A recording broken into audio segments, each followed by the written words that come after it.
สบายดีพี่น้องเฮามีชื่อว่าป่าเด้อมื้อนี้เฮาได้อ่านเรื่องของอับราฮัมที่ท้ายที่สุดเราได้รับสิ่งที่พระเจ้าสัญญากับเพิ่นว่าโดยที่พระคำค่อยเว้าว่าโดยที่เราเบิ่งร่างกายตัวเองคือตายไปแล้วแต่เราบ่ท้อถอยในการที่เชื่อในคำสัญญาของพระเจ้าเฮาบ่ได้เป็นคืออับราฮัมที่มีเรื่องคำพยานชีวิตที่อยากแบ่งปันกับพี่น้องเรื่องที่พระเจ้ารักษาคำเว้าของพระองค์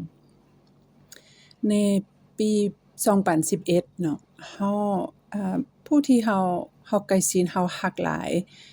ตัดสินใจที่จะทิมพระเจ้าแล้วก็ทำลายสายสัมพันธ์กับเฮาด้วยแต่ในเวลานั้นเช่นเดียวกัน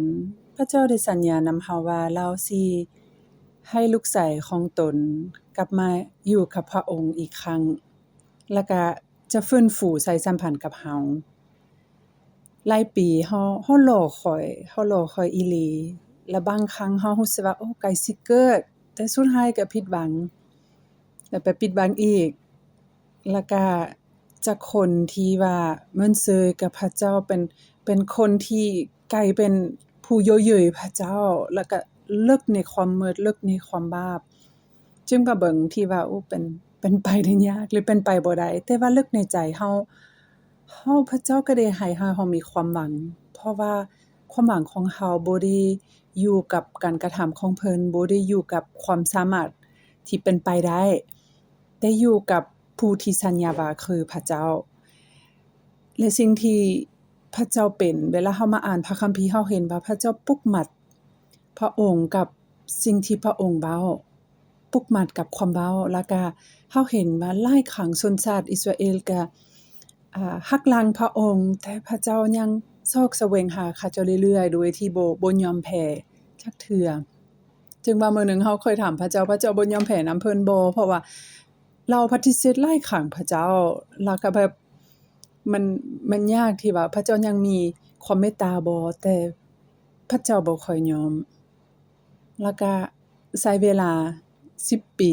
แต่ในท้ายที่สุดพระเจ้าก็เอาใจ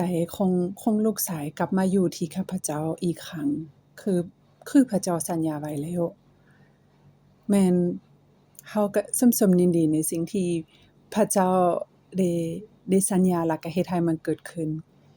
สายสัมพันธ์เฮากับคนนี้ก็บ่ได้ฟื้นฟูเทื่ออาจจะบ่ค่อยสิฟื้นฟูเฮาบ่ฮู้แต่สิ่งที่เฮาได้เรียนนำการเดินทางหลายปีที่รอคอยที่พระเจ้าก็สำเร็จคำสัญญาของพระเจ้าก็คือความหวัง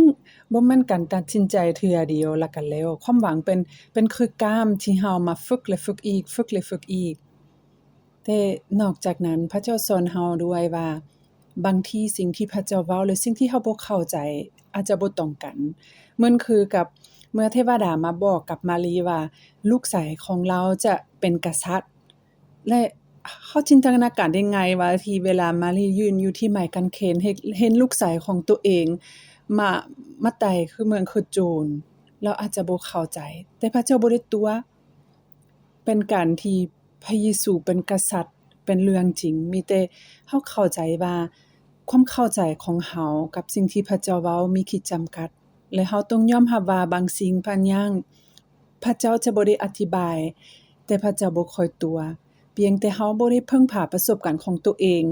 ในด้านที่ว่าจะเชื่อคำเว้าของพระองค์เพราะว่าพระเจ้าตัวบ่เป็นบ่คือมนุษย์อาจจะเว้าอันนี้อันนั้นแล้วก็ถือคำเว้าของตัวเองแบบเบาๆแล้วก็แบบผิดคำเว้าผิดสัญญาแต่ขอบคุณพระเจ้าบ่เคยผิดสัญญาในสิ่งที่พระองค์เว้าพระองค์ก็ได้เฮ็ด